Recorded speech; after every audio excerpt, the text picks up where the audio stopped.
Hello, welcome to another video, and today I'm just going to quickly go over a question that comes up from time to time. Do I need to do any arm workouts to make my biceps and triceps bigger or stronger? And the answer is really you don't need to.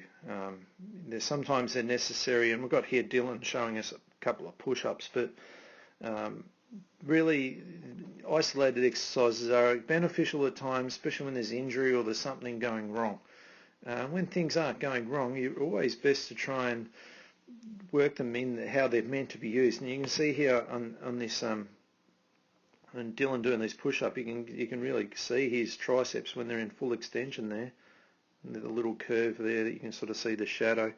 That's where his tricep is in full extension, it's in full contraction. For him to go lower into that push-up, that tricep has to go into stretch, and the bicep itself is going into a bit of a contraction here eccentrically. So the two muscles are working in combination with each other. But when the tricep, anytime for Dylan to extend his arm up, for him to come up to there, his tricep must go into full contraction to move that joint into extension. There's just no other set of muscles that can do that.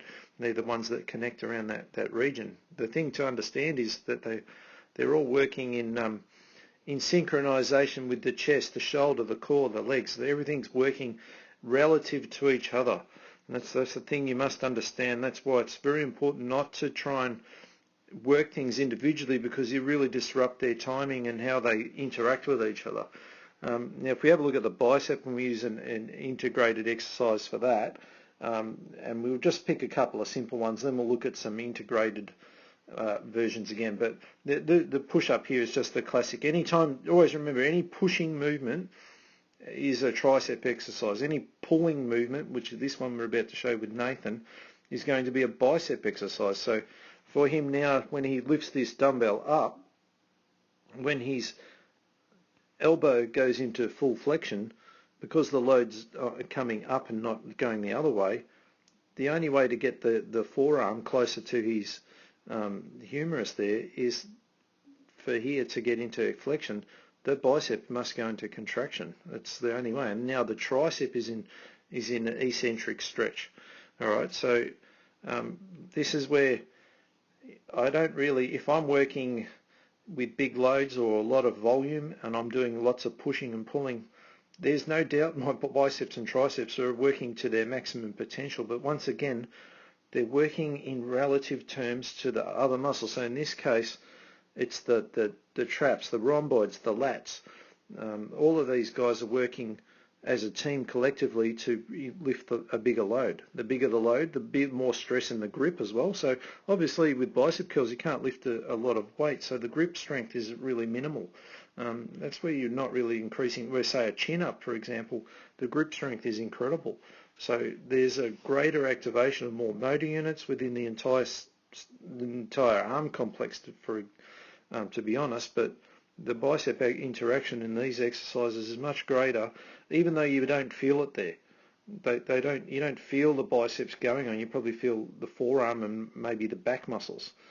Now another isolated, but I'm going to take a look at a couple of isolated exercises and give you another reason why they're a bit dangerous to use. So here's one that's a dip, the dips that most people love to use, and there's a big problem with this one. And you see the shoulder here, when it goes into this position, it's really overstretching the capsule at the front here, and the head of the humerus is very likely to come bursting through, and this creates a lot of instability and a lot of problems through the shoulder from doing dips this way. And again, I would just say just do push-ups. Do a lot of push-ups and you'll get more strength from doing that without the risk of damaging the shoulders as you would in this case. A better way to do this, to do dips if you are going to do them, is just using a minimal range. So Dylan's just going to show in a second, I think, a smaller reduced range, or maybe he doesn't actually. Here we go. So that's another bad one. But if I was to get him to do, if I wanted him to do it, I would only get him to go about that low. That'd be about all he needs to do, and that's where I can still keep this humerus sitting within the socket and then when he pushes up, then he goes into full lockout of his triceps. I just work it at the end range if I wanted to use that exercise. But again, I would prefer to use all the pushing movements, shoulder press, bench press, maybe not bench press, but chest press, and etc., push-ups, etc., etc. All right, now here's the opposite of that being the bicep curl, and here's one where we've got like on a bench where it's on an incline, and a similar problem to the dip. There's a huge stretch through the front of the shoulder here. A lot of people will feel a massive burn in the biceps here, but you can already see when he lowers the weight down.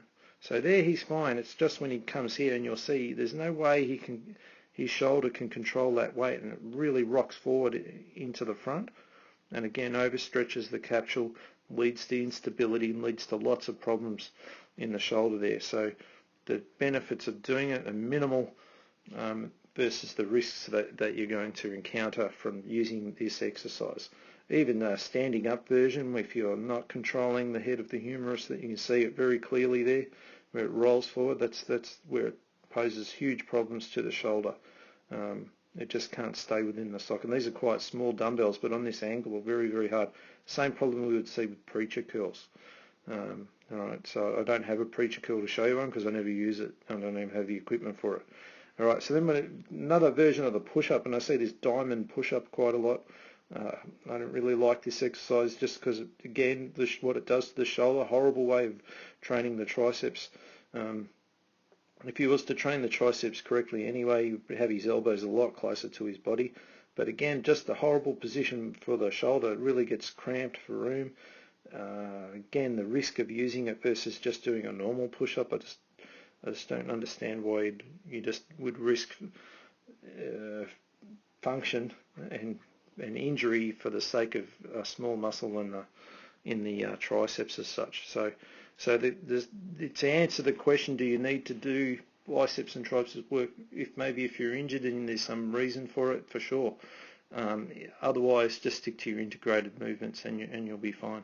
All right. So hope you've enjoyed that video, and we'll see you on our next one.